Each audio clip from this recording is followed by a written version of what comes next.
6 to mute us and star 6 to unmute us. We will have a question and answer period, but in the meantime, if something comes up during the presentation, feel free to type it up in the chat box. When we have some breaks, I'll monitor that as well. So feel free to put it in the chat box, but we'll also open it up for discussions, because I know there's going to be a bit of engagement here. We want to, I know Amanda wants to hear some of your thoughts and experiences as well. So with that, Amanda, thank you so much for being here with us today. It is all yours. Thank you. Thanks for having me. As previously mentioned, I'm the Chief Program Officer here at Family Equality Council. We are a national organization that is based in New York, though we have folks across the country. I am in Portland, Oregon with my partner and our kids. And our goal at Family Equality Council is really to promote the lived and legal equality of LGBTQ families. So I love that I'm here today. I love talking about our families. I think, you know, we will dive right into the presentation, but certainly if you have questions along the way, I would encourage you to chat them in that box. I am moderately good at multitasking, but if I don't catch them, I will be sure to circle back around to them. So let's talk a little bit about who our families are. You know, there's a bit of a shifting demographic around what LGBTQ families look like. After the Obergefell versus Hodges Supreme Court decision in 2015 that overturned the Defense of Marriage Act, marriage became a legal option for our families, and we saw the landscape start to change a little bit. So prior to 2015, and certainly there are always exceptions, but prior to that point, you know, folks tended to come out a bit later in life. A lot of our families were from community members who had previously been in a heterosexual marriage and had children there, came out later in life, started a new relationship, a same-sex relationship, and so the kids from that previous heterosexual marriage were brought into the same-sex marriage, and a new blended family was born. And certainly there have always been LGBTQ couples and families who have decided to bring children into that structure, you know, in the context of that relationship. But the larger percentage were coming from these blended families from prior heterosexual marriages. You know, the most recent stats we have say that there are currently about 547,000 married same-sex couples nationwide. And our best guess is that there are about 6 million children being raised by LGBTQ parents. Now, interestingly, there are proportionally fewer same-sex couples that are reporting raising children today than there were in 2000. I'm happy to tell you my thoughts on that, but if anybody has any thoughts that they would like to chat in, I could read those as well. But our sense here at Family Equality Council is that that proportion is in large fact due to folks coming out earlier in life. Marriage equality and just the general social construct has made the LGBTQ community more accepted. So people are coming out at a younger age. They're entering, you know, immediately into a same-sex relationship, as opposed to maybe trying out a heterosexual relationship when they felt that their true identity wasn't going to be supported. And so we have a much younger demographic of married same-sex couples than we've been seeing in decades past. We do anticipate over the next decade about a 4-fold increase in babies being either born into or adopted into LGBTQ specific homes. Family Equality Council is, we just actually submitted a bid for research groups to work with us on getting a little more clarity around those numbers. Who is going to be having babies, how they anticipate bringing those babies into their home, because certainly there are a multitude of ways to do that. But the best numbers we have now say that, you know, certainly you've been seeing our babies, and you will continue to do so, potentially upwards of fourfold the amount that you currently are. So who's having the babies? Our community has a lot of letters and a lot of people. There are lesbians, gay men, couples or individuals where one or both partners identify as transgender. We have a lot of co-parents. You know, the LGBTQ community is really kind of redefining family. So we have two moms and a dad, or two dads and a mom, or two moms and two dads that together form a family unit. And how are they having their babies? You know, in any number of ways, family formation can happen for our community. So there's, you know, the IUIs and IVF, some of the artificial reproductive technology that I'm sure a lot of you are familiar with. Surrogacy, reciprocal IVF, where one woman carries her partner's, you know, an embryo made with her partner's egg. Again, there's co-parenting, there's adoption. So our community is bringing children into their home more and more in more creative ways. We know that in general, the LGBTQ community is at higher risk for depressive and anxiety disorders. And so therefore, we can assume that the perinatal mood disorder risk is higher for our community. Unfortunately, there aren't a ton of great research studies out there that get exactly at this niche population. I would imagine over the next decade that will change as our population kind of more boldly claims their stake in the postpartum world. What we know is there was a 2016 study, postpartum wellness study out of Clark University in Massachusetts, that looked at heterosexual women, women who had a visible sexual minority, so, you know, lesbians who are presenting as lesbians in the hospital, and women who had an invisible sexual minority, such as a woman who has a baby with a male partner but identifies as bisexual. And what they saw was that in general, sexual minorities scored higher than their heterosexual counterparts on the Edinburgh postnatal depression scale at about 6 to 8 weeks postpartum. Not surprising. We know that the LGBTQ community has much higher ACE scores, that adverse childhood experiences. We tend to have more likely to have a trauma history.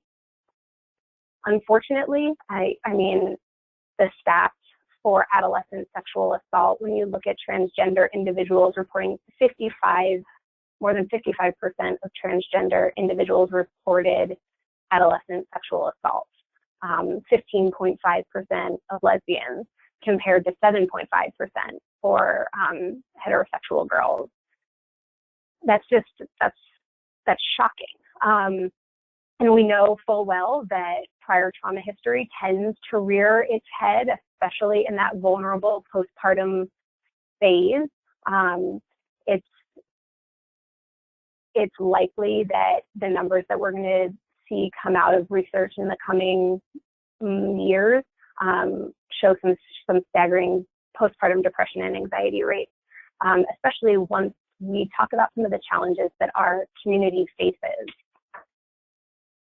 So before I move on, does anybody have any questions? I think there's an option for you to raise your hand if you do, although I don't know how to tell you to do that.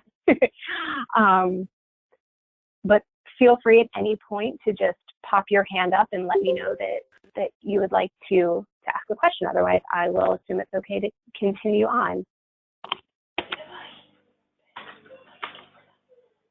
Let's see here. Are there any common challenges? I'm sorry, what was that?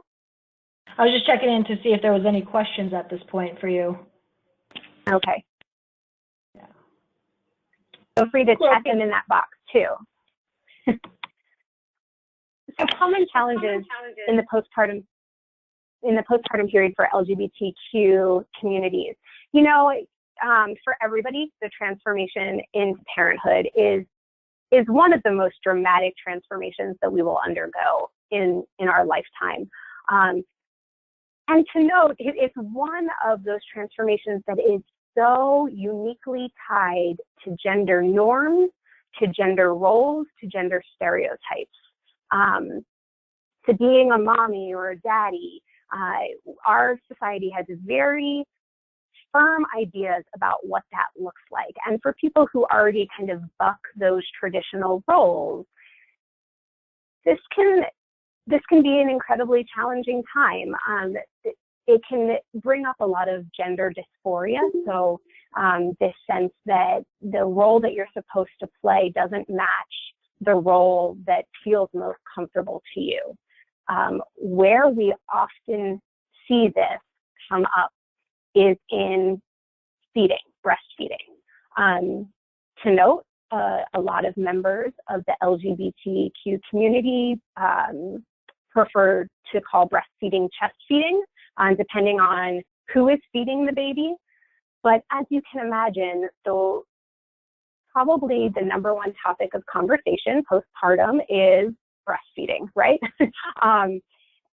And for families where sometimes there are two sets of breasts, sometimes there are no breasts, sometimes there are breasts on people who your perception of whether they should have breasts doesn't necessarily match the fact that they do. It can be a delicate topic. For lesbian couples, it's commonly a conversation that happens prior to the delivery room of who's going to feed the baby, how are you going to feed the baby. There are non-gestational carriers who often want to try to induce lactation or want to try to use a supplemental nursing system to feel that mother-child connection. So that's something to keep in mind. There are lesbians who choose to carry the child, but because of their own complicated past with their bodies, would rather not breastfeed their babies. So M to F stands for male to female, transgender individuals. So those are individuals who were born biologically male, but have taken medications and lived their life as a woman, who, depending on how long they have been taking their hormones, may be able to induce lactation, to have enough breast tissue where they can actually breastfeed. Conversely, there are individuals who were born biologically female, who live their lives as a male, who may have had top surgery so that they no longer have breasts, which is different than a double mastectomy, to note, because top surgery is trying to replicate the male chest. So the surgery itself is a bit different. These individuals, I'm sure that they tend to get a lot of press as quote unquote pregnant men. They certainly would prefer to call it chest feeding as opposed to breastfeeding. They, depending on if they've had top surgery, the extent to which the mammary glands were removed during that top surgery, may or may not have success or interest in chest feeding. But when we talk about how to support these families, we're going to come back to this, how do you feed the baby conversation, because it's so critical and so much a part of that postpartum phase. So flagging that for later conversation. Another thing to think about when we think of the LGBTQ community is that our families tend to create their support systems differently. And I don't want to say that this is always how it is, but in the LGBTQ community, there's this notion that, family is chosen. And certainly this came from a long history of having unsupportive biological families a lot of the time. Again, not always. My family has been incredibly supportive of my partner and I. But a lot of times in the LGBTQ community, our support systems are largely peer-based. And because the rate at which LGBTQ couples have children is lower than the rate that heterosexual couples have children, it's common that their peers don't have kids. And when you're thinking about the support system that families go home to, keep in mind that they might not have a lot of parental support. They might not have a lot of close community that's been through it before. There's a bit more isolation there. We also, not always, but tend to hesitate seeking support, and it's for a few reasons. So, admitting that you're struggling in the parenting role to a provider who you feel might not believe that you should be a parent to begin with is incredibly challenging. I think the LGBTQ community commonly goes up against this, bucks the social norm that family is a man and a woman and kids. And so they feel like they need to be poster children, right? They are out representing the LGBTQ community saying, we can do this, we are doing it, our kids are okay. That's a very common phrase, the kids are all right. So when we are not okay because of postpartum issues, there's a hesitation lots of times to seek that support. Also, we don't have oops babies. Our babies are very intentional, typically incredibly expensive to bring a new baby into our home, and often very lengthy, taking months to years to form our families. And so there's this sense that if we're struggling as a new parent, we are somehow not grateful. If we are not saying that, this is the best thing that's ever happened to me, and I'm so grateful, we've tried so hard and we spent so much money, if that's not the predominant message, then there's something wrong. So there's also a hesitation to reach out because we don't want to hear, but you wanted the child, you asked for this, so to speak. But certainly all new parents struggle. Being a new parent is one of the hardest things that we can do. And I think that for many in the LGBTQ community, we feel that struggle is not allowed to be ours, that somehow makes us less than. So we're going to talk again later about ways that we can increase the LGBTQ community so they can have that space, that voice, to talk about how hard it is just to have a new baby at home.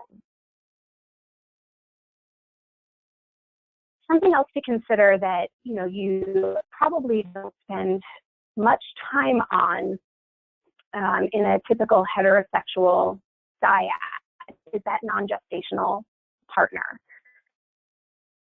So unlike the biological father, who is presumed to be the parent, who all medical procedures are run by that father, and he is very much a part of the care plan, the non-gestational parent is very much at the mercy of the healthcare provider to be included.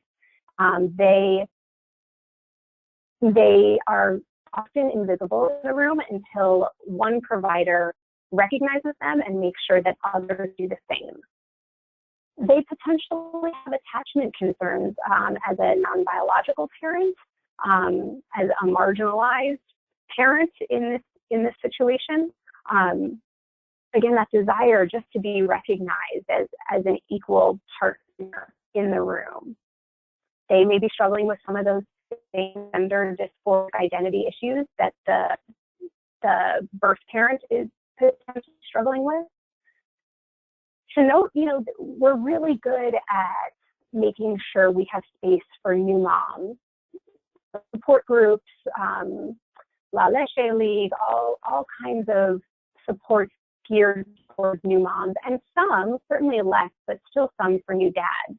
But when you don't comfortably fit into either of those categories, it further promotes the sense of being invisible. So for a non-gestational parent who was not the the bio mother who does not identify as the father or the bio father, where do they look for support?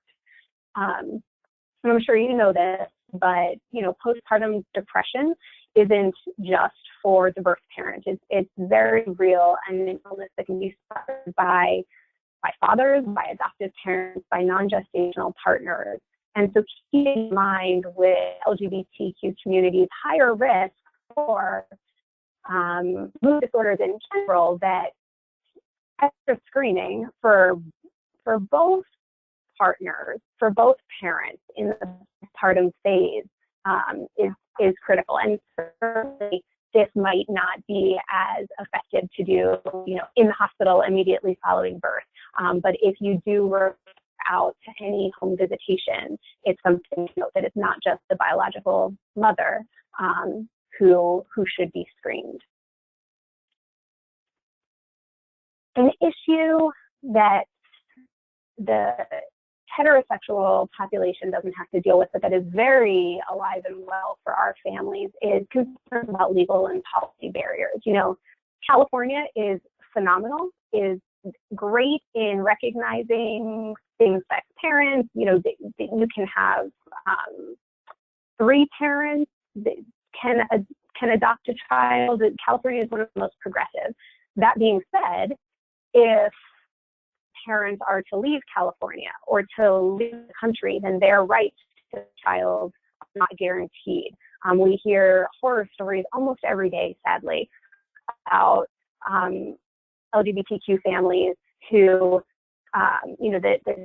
they're traveling, they're on vacation, the child needs to go to the ER, and the non-biological parent is not permitted to sign off on medical procedures, is not allowed to go back for visitation, things like that. So for a lot of our families in the postpartum period, we're also worried about how we guarantee our rights to our kids, which is just unique to our population. And again, California's birth certificate is great and certainly recognizes both parents. At the end of the day, a birth certificate is more of a birth announcement. It certainly doesn't prove parentage. So a lot of families opt for a second parent or a step-parent adoption once the child is born. I feel like I'm talking quickly. I'm also, in my vacuum over here. I want to pause for a second before talking about some resources that you could provide to LGBTQ couples for any questions. At this point, does anybody have any questions they'd like to bring up?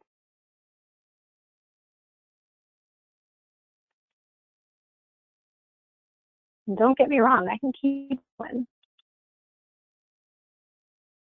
All right, so I'm going to continue. What I would urge you to do is think about, I know that you have probably come across LGBTQ parents at your hospital.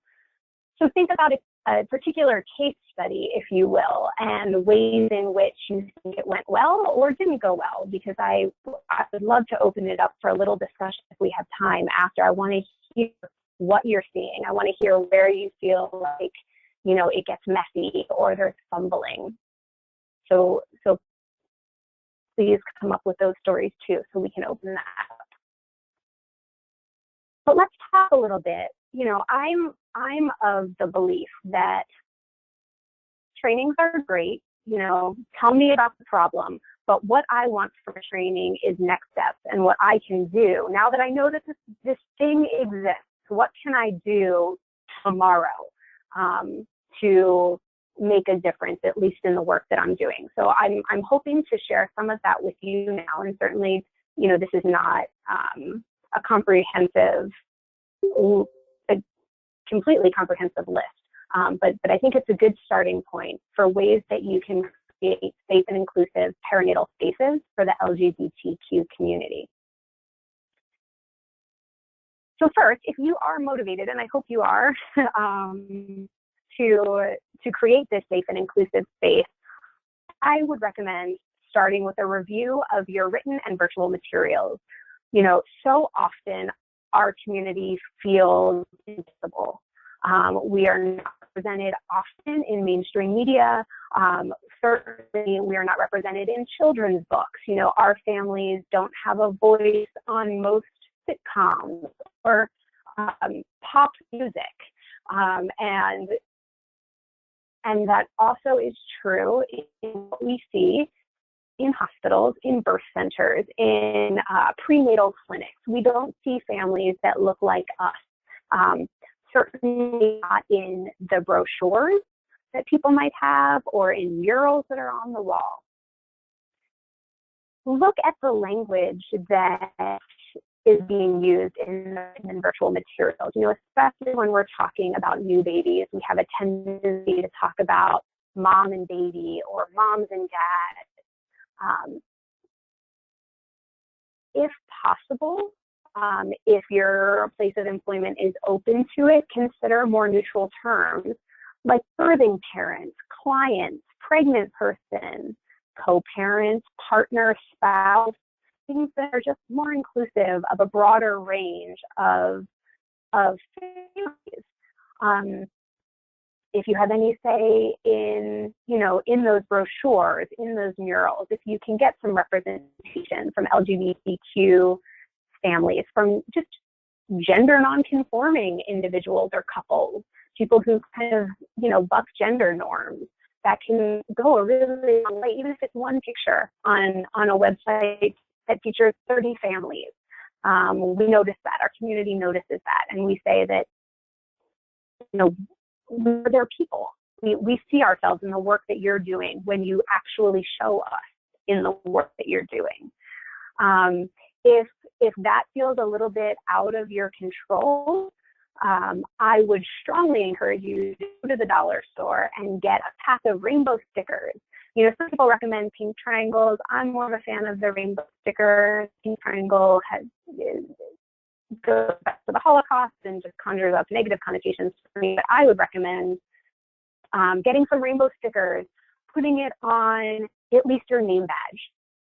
And what it says to the LGBTQ community is, if you come in to their room and you have that rainbow sticker, then we know that you are our people. And even if you don't understand everything that we need, and even if you can't guess at what we might need, you recognize that we exist.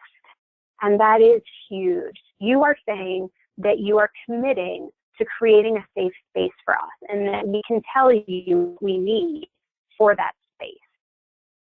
So it doesn't take a lot.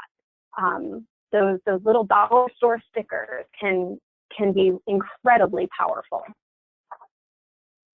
Amanda, this is Charlene. There was a question that came privately to me from one of our hospital liaisons that was asking if we could pause for a moment and talk about what do other hospitals have currently that supports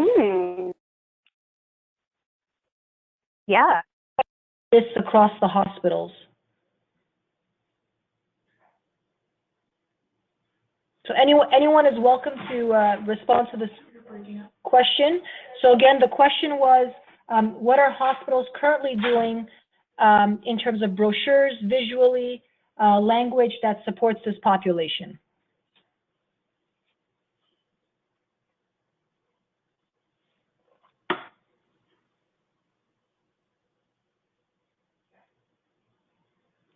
Either everyone is on mute, or they don't know. I mean, that's a piece of it too, right? So I would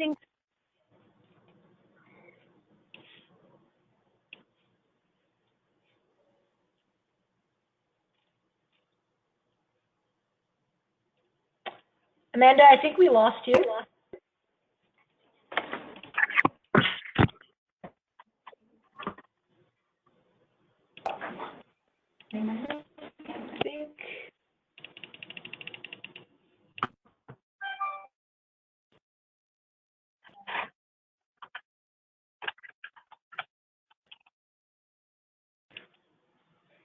Amanda, I think we lost you for a moment. Can you hear me now?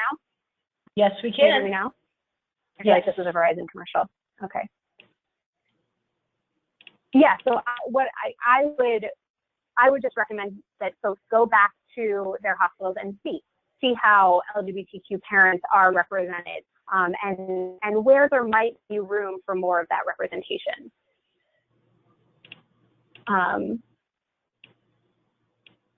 How can we open up our services to non-bio families who are more likely to have LGBTQ backgrounds? Can we benefit from training on how to engage parent and hospital staff?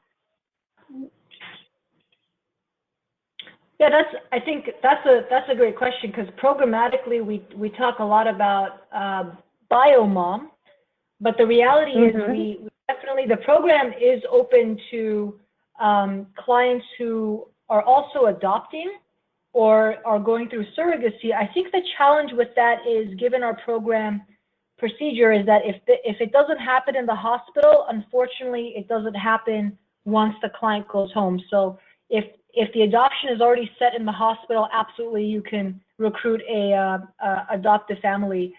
Same thing with surrogacy. I think our challenge is that timeline. But I would like to explore this a little bit more, to maybe in a separate conversation and training, to see what does this exactly look like, and what our numbers are at. Because I know we've got a couple of adoptive families. I don't know about surrogacy, but we do have a few adoptive families in the program. Cool. So let's move on. Keep the questions coming in. It looks like we'll have some time at the end, certainly. But let's keep going for now. So something about us, I include myself obviously in this community, is that we are very comfortable with pronoun conversations. It is a part of our everyday life, and while it may make, you know, the heterosexual population uncomfortable, know that it does not bother us. So ask.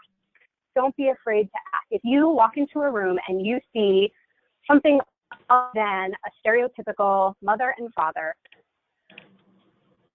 open the door for conversation. Ask them what they would like to be called. Ask them what pronouns they prefer.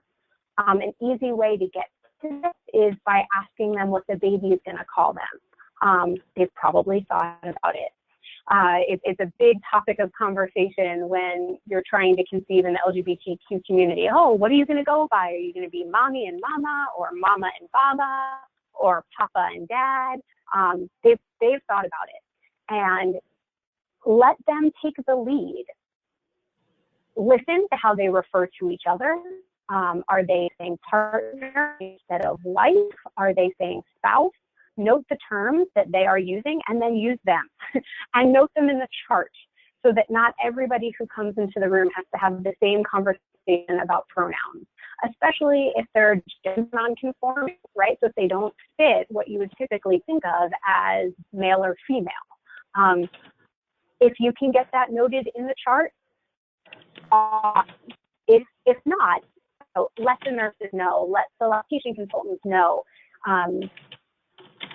It's important information to have, so that, again, they feel more visible.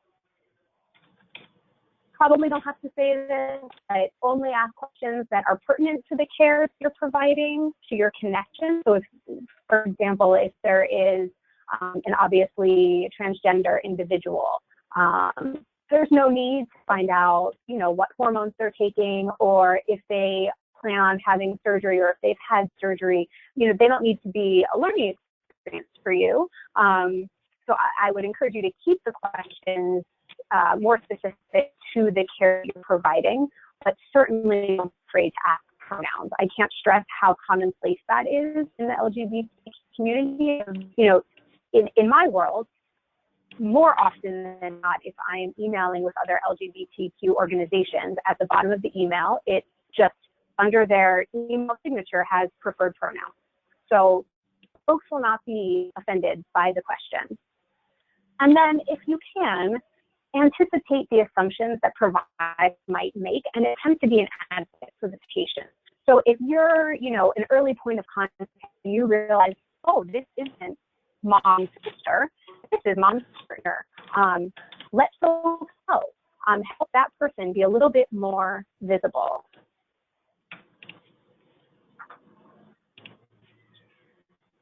Going back to, we talk a lot about non-gestational parents. I feel like in the LGBTQ community, certainly the birthing parent is a priority, but the systems that are in place for that person are already pretty well established and fairly supportive. But our systems don't do a good enough job at including that non-gestational parent. So I would encourage that they, obviously are treated as if they are the biological father. And anything that you would do for the father, you do for that parent, which means, immediate skin to skin, which might mean having another gown if it's somebody who identifies as a woman who might not, just strip down right after the baby is born in front of all the providers. Encouraging the partner to help with bathing and changing diapers. Going back to breastfeeding and chest feeding, ask, don't assume. Ask who in the room is going to be feeding the baby and how can we support you. Baby ID band. I'm not sure how involved you are with this piece of it, but if there is a dad in the room that is automatically given that ID band, they typically don't ask the mom, do you want the dad to have it? So I would hope that they wouldn't ask the birthing parent if their partner should have a band. I would hope that would be an assumption that the partner gets the band and is the co-parent.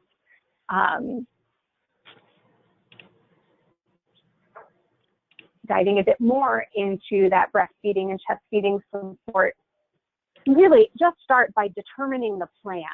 So I guarantee you they've thought about it. So just ask with, how is this baby gonna get fed is probably the best way to lead. I have 3 babies. I am a breastfeeding advocate. I understand that breast is best. I want to put the caveat out there that it is not always for the LGBTQ community. It can be incredibly triggering for our community who has much higher rates of sexual assault and sexual trauma history, for gender dysphoric ideation. There are more times than I can count where breast is not best for the overall health of that family unit. So while we're really good at supporting breastfeeding, I would encourage you in the LGBTQ population, if they say we will be formula feeding this baby, support them 100%, and note that in the chart so that every person that comes in the room isn't pushing feeding on them. Because again, we tend not to have oops babies. Our babies are very planned, and we typically have a lot of time to figure these things out. And we generally come into the room with ideas because we have thought about what would work best for our family. So if they feel strongly that breastfeeding is not the right choice or feeding is not the right choice for them, then that should be taken seriously and noted. You may offer a supplemental nursing system if you have access to one. A lot of people don't know about it, and it's a great way to form that attachment. And you don't know who in the room might want to use it. So I say that is a fabulous resource to use if they're available at your hospital. And this might be, at a higher level, but if you can advocate for your hospital to participate in the Health Equity Index that's offered by the Human Rights Campaign. Similar to other national recognitions like the baby-friendly recognitions, this one is a designation given to hospitals that meet national benchmarks for policies and practices that promote equity and inclusion for LGBTQ populations. So you can find out more at hrc.org. But essentially, folks are given kind of a score about how ethical they are to the LGBTQ population, and there's training that's involved. So if you're serious about kind of upping the ante with your support to the LGBTQ population, and you've kind of gone through the checklist and done everything you feel you can do, this might be the next step for you. I think this is going to talk a bit to the question that came through in the chat box, but there's a sense of safety that's created when a marginalized group can gather exclusively with each other, that allows something to happen that can't really happen in a mixed group. You know, being in the safe space can provide a sense of common understanding. It goes way beyond welcoming and acceptance. I can't stress enough how helpful it can be for LGBTQ community to have LGBTQ support. I did a bit of digging in the LA area. Certainly there's more out there. I would strongly recommend that you take just a little bit of time and come up with a resource and referral list specific to your community that is LGBTQ specific. So there are meetups that you can find, Los Angeles Gay and Lesbian Parent Meetup, tons of Facebook groups. So the LGBTQ community is really good at creating Facebook groups. You know, the Queer Mamas Facebook group, I think, has over 20,000 people who are part of it. But there are these very intentional, very active groups that the LGBTQ community can connect with, can feel supported, can ask questions in a safe space. Gay Family Law Center is in LA, I believe, if there are families who are looking for support around second parent or step parent adoption. And then, you know, I am personally a postpartum doula, and I believe strongly in the amazing work that postpartum doulas can do. I think for the LGBTQ community, it's even more critical. There are issues that are going to come up, and like we said, we tend to be a bit more isolated, and we tend to hesitate in reaching out for support. So trans birth and radical doula are two groups that I found that have LGBTQ doulas or birth workers in the Los Angeles area. I'm sure there are more. So yeah, you know, when you get off the call, take some time to see what's out there, because there typically aren't support groups in the hospital for our families, where our families feel like the whole picture can be addressed. And so it might be that it's only a virtual community, or that it's a virtual community that winds up having some meetups, but try to connect them. So let's talk. Let's go through these questions that have come in. Let me scroll a bit.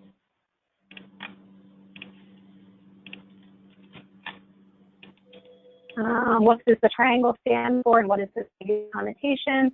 So in the Holocaust, in World War II, the armband that would go on, it wasn't just Jews, obviously, that went into concentration camps. They also picked up members of the LGBTQ community, and their armbands, instead of having the Jewish star, would have a triangle on it. And so that, I think people have tried to reclaim that. As a Jew myself, I have a hard time reclaiming it, so I tend to stick with the rainbow stickers over the pink triangles, but that's just kind of my bias.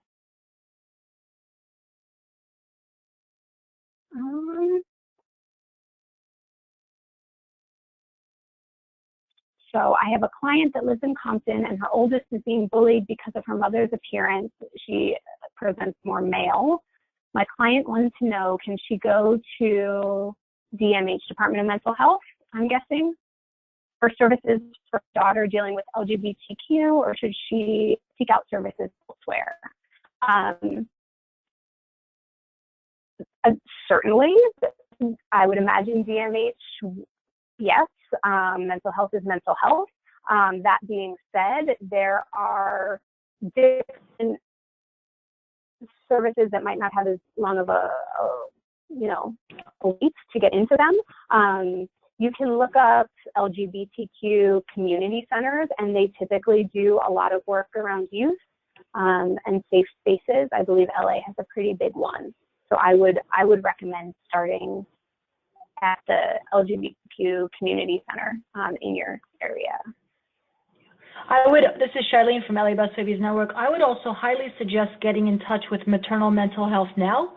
because they have their resource guide, which is free or no cost services. And there is a section in there that specifically focuses on this population. If you also want a more specific contact of one of their staff members who works with the LGBTQ population, feel free to contact me personally and I can send you her information. She's got a wealth of knowledge. She does a lot of mental health work, but she's got a wealth of knowledge as related to resources and references as well.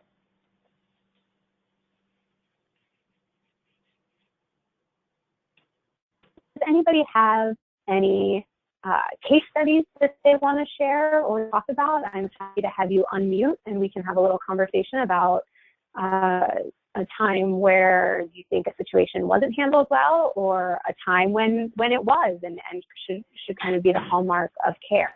I'd love to hear that. And while you're thinking about that, I don't know if you want to respond to the question from Maria. Yeah, so I saw that. The question is, how will hospital liaison intake and visit forms be changed for this population? That's a fantastic question. I think I'm going to need to take this back to the rest of the oversight, our funders, and the data team who works on the database development to determine what exactly are the changes that need to be made and how the changes would be made.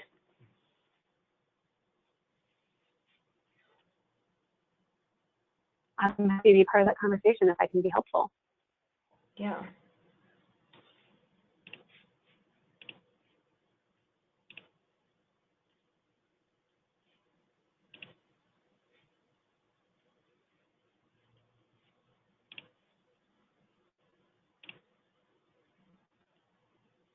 In your last slide, there's a bullet point that said queer moms, gay fathers, how the terminology is and what's different.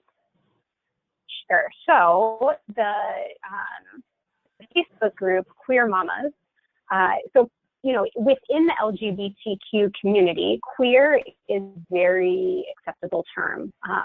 Personally, I would identify as queer. It's not derogatory in the way that it used to be used within our population. Certainly, if you are not a member of our RC, let us take it in referring to ourselves as queer before we jump in with that,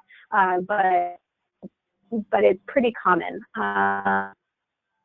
So I think that specific Facebook group started because there are all kinds of lesbian moms. There are, you know, more feminine women who carry. There are more, you know, butch women who carry or don't. There are gender non-conforming and gender non-binary women, and so for that specific group, queer seemed to cover everybody. So I think that's why they went with queer, because it wasn't just for those who carried the baby. It was for any individual who identified as female who was a mother. And then gay tends to be referred, you know, just to men. And so gay dads would be men who are either in a relationship with another man or just identify but maybe single as gay.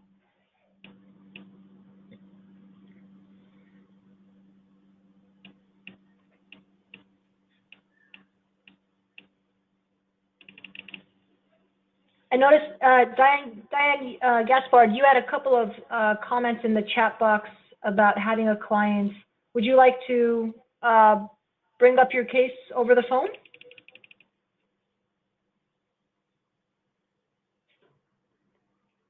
Hello? Are you Hi, there? Diane. Yes, go ahead. Yeah, it's kind of complicated because the client who, and forgive me if I'm not using the right terminology, but the client who is female, she identifies as a lesbian who has a partner who's also female, and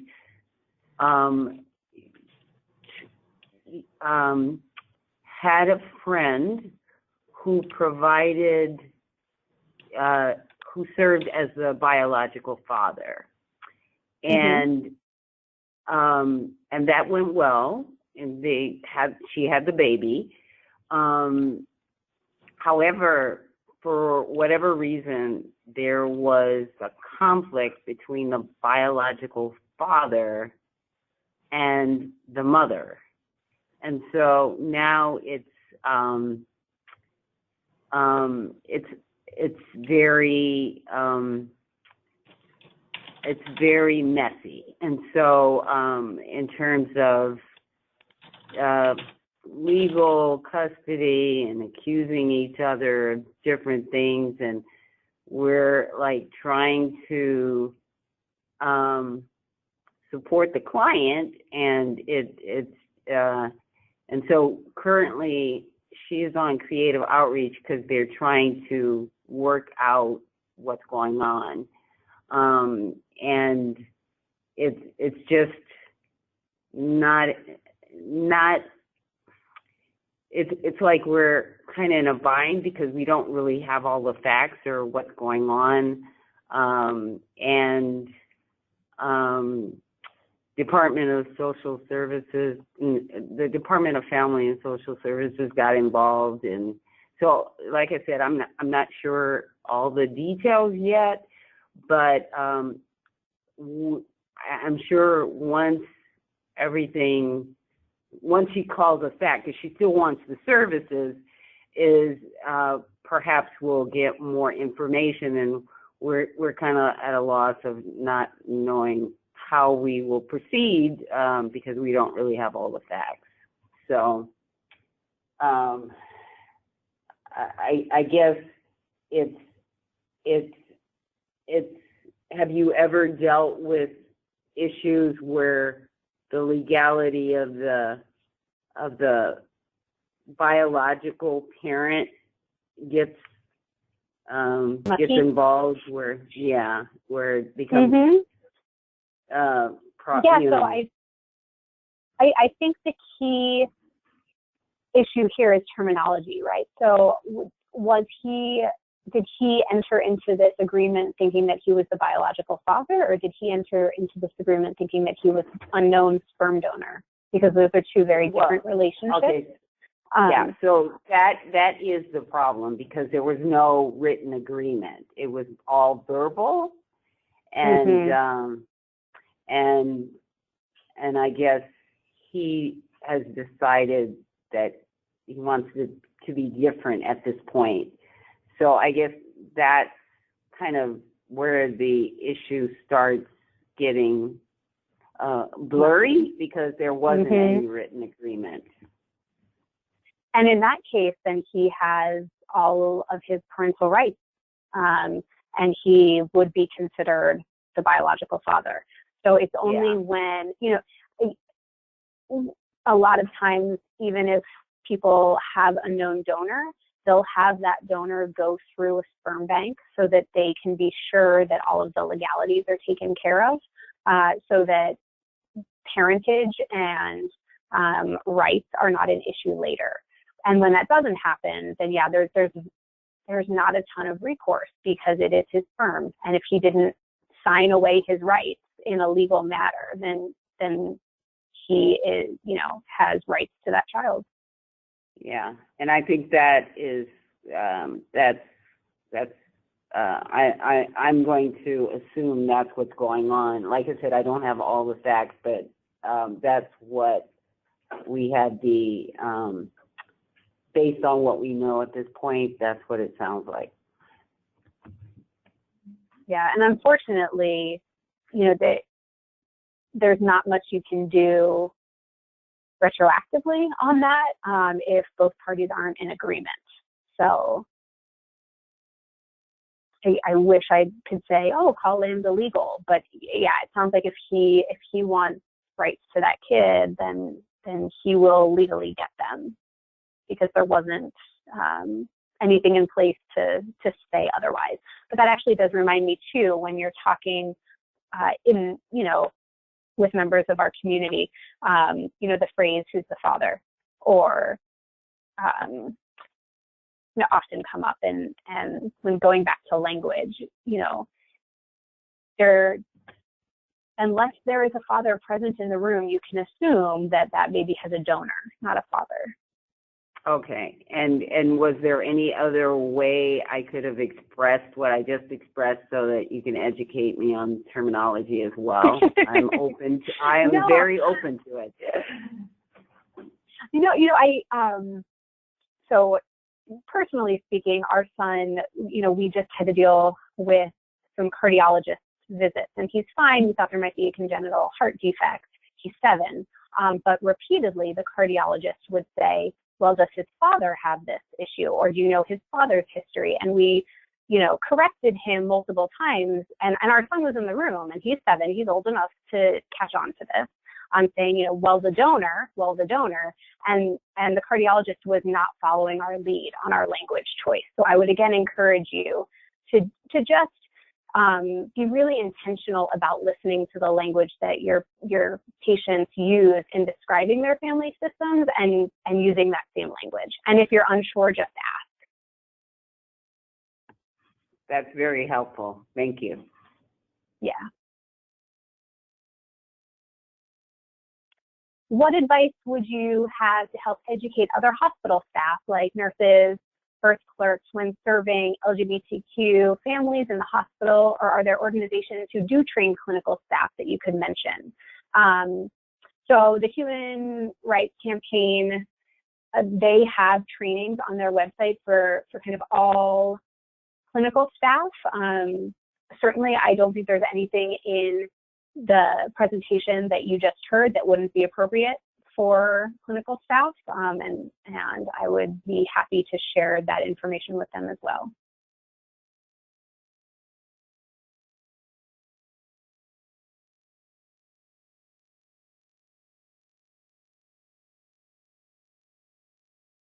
Let's see.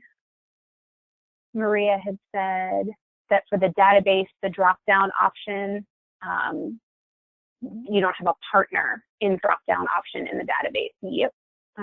That's something that I would take to higher up. So, that's often our experience is we don't fit into neat boxes, and that experience gets old. I mean, even just, going to pediatrician appointments with our kids. And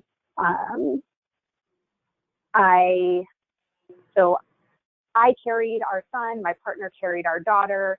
She wound up having pretty severe postpartum depression, and so I was the one who took our daughter to all of those early appointments. And all of the postpartum screeners that I had clearly weren't meant for me, but there was no way to access my partner because she wasn't the one bringing the baby. So I would encourage you to be creative about how you're asking your questions, making sure you're getting the information from the people that you want to be getting the information from, and not just the people who the form might indicate should answer, if that makes sense.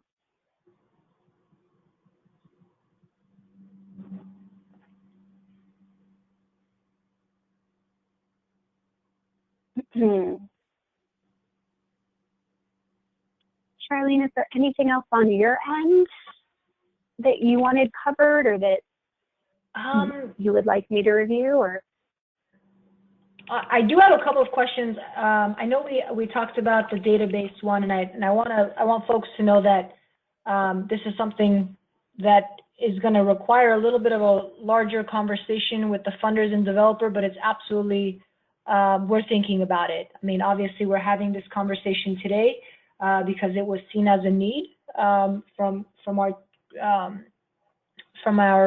home visitors and our hospital staff. But the next step is, our language in the database has to match it. And I imagine that down the line, our language on some of the marketing and communications material needs to match as well. The one question I had, because it's come up a few times, is or one of our programs, the Welcome Baby program, and actually even for HFA and PAT, the Healthy Families American Parents Teacher, I believe a lot of the activities and the material is geared towards a female figure. Mm-hmm. What could a home visitor or a hospital staff member keep in the back of their mind when working with a male in terms of providing them support and questions they may have, but also empowering them as they go back to, let's say, the pediatrician? What are things that they can prep them for a visit like that? Yeah, I think when you're looking at, a two-dad family, aside from breastfeeding, they are going to have all of the new parent questions as a heterosexual family. So they're going to have all the overwhelm, they're going to have all of the sleep deprivation, all of the feeding questions as far as bottles are concerned. And I think that it speaks to them as if they were the primary caregiver. And certainly our culture states that caregiver is typically female, but we know that that's not always the case. So they are the primary caregiver, and prepare them as such. Does that answer it? I mean, I think in my mind, it seems like a simple response, because you would do for them what you would do for a mother, sans the breastfeeding piece. But certainly all the other components are there. The sleep deprivation, the screening for depression and anxiety, talking about ages and stages and what's developmentally appropriate. I mean, certainly they're not healing from delivering, but aside from that, the concerns are the same. Mm-hmm.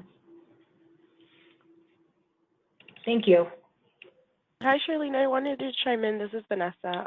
We do have some language on the database. So if they do select the person type father, we also have the option for parent type, where we have the options for adoptive parent, step parent, which is non-biological parent, and we have parent partner, which is the non-biological parent. And this is for same-sex parents. And we also have the biological option, biological father option. So I just wanted to let everyone know that is available on our database. Vanessa, so one more time, just because I want to make sure we get this in our notes. What do we currently have in the database to support this discussion? Yeah, so we have adoptive parent, we have step parent, which is non-biological parent. We have parent partner, which is a non-biological parent for same-sex parents. And we have biological father. And I can send you a screenshot of our options too, if you want to send that out.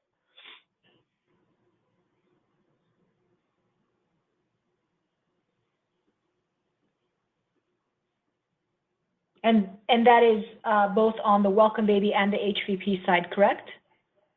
That's correct. Great, thank you, Vanessa. Change the medical. Because I put some prices on the medical reviews form too. Do others have questions, or maybe a scenario where they would like to discuss with the larger group? I believe, just to chime in on that, I believe that those options are only available for like the secondary caregiver, not the primary caregiver, and not the client that's signing the consent. So therefore, the consents may need to be adjusted.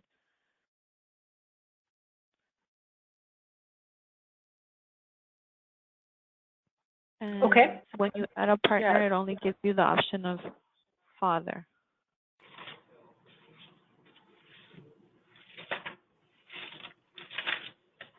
Yeah, you're right. The primary caregiver, it's assumed currently that it is the mother. That is correct.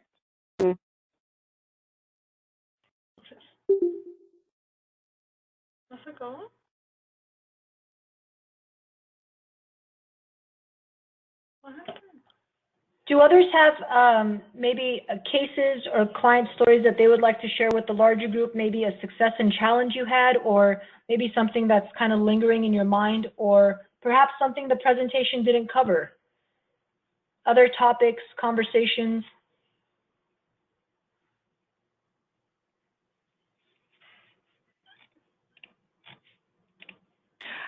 Should we always assume that they got pregnant via in vitro, or like how would we ask about the method Yeah, I of don't know that it, becoming pregnant? I don't, sure. I mean, first of all, I don't know that it's necessary in the work that you're going to be doing with them.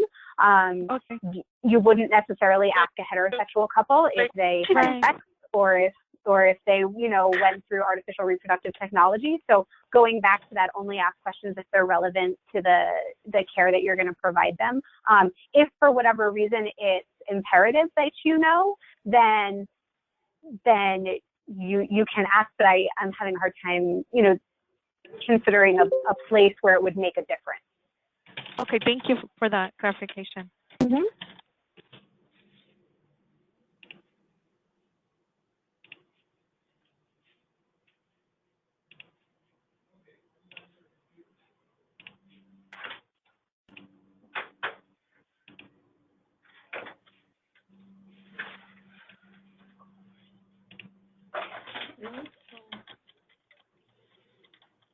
Any other questions, thoughts, comments?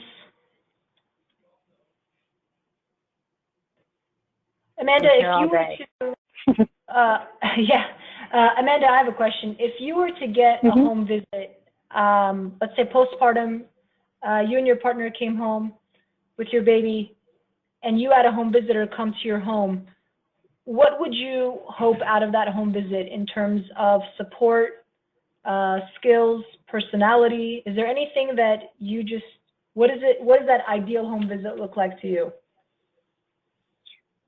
Yeah, I think it's, you know, like all social services, it's starting where I'm at, right? So being able to come in and to get an immediate lay of the land of family structure. So the home visitor introduces him or herself and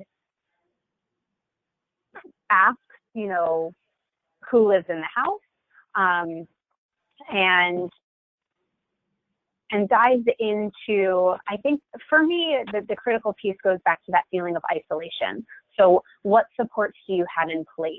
Where do you feel supports are lacking? You know, to see if there are any gaps that can be filled, either from virtual communities, from doulas, from setting up, you know, a meal train online to help get some home cooked food into the home, and really just starting where I'm at, and not necessarily assuming that just because I have a female partner that,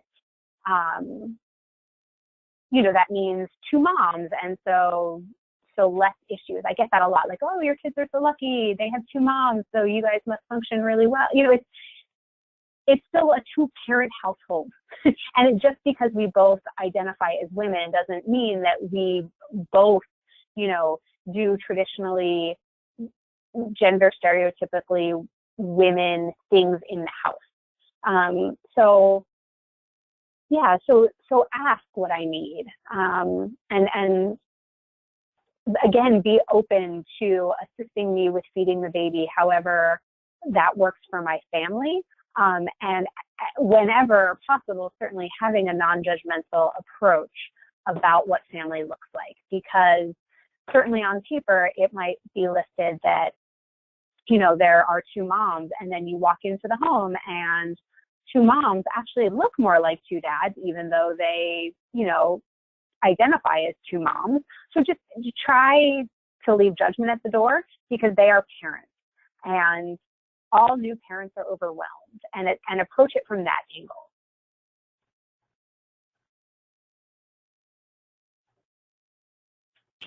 Thank you for that response.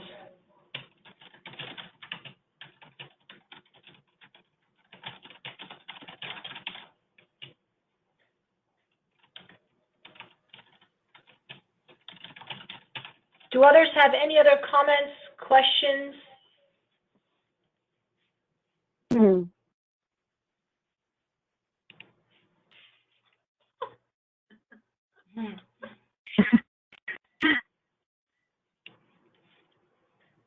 Well, thank you, Charlene, for inviting me to speak today.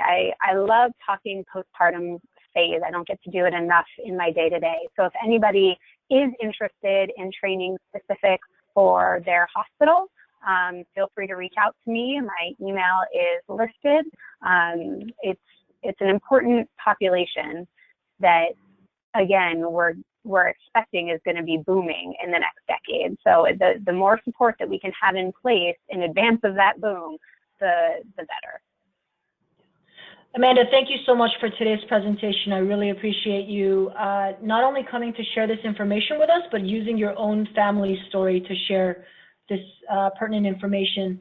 I want to remind everyone that we will share the PowerPoint with you guys after this presentation. So in case there's more information you're looking for, if you're looking for Amanda's contact information, we will include that in the notes after this call. Again, Amanda, thank you so much. A virtual round of applause to you. Thank you. If nobody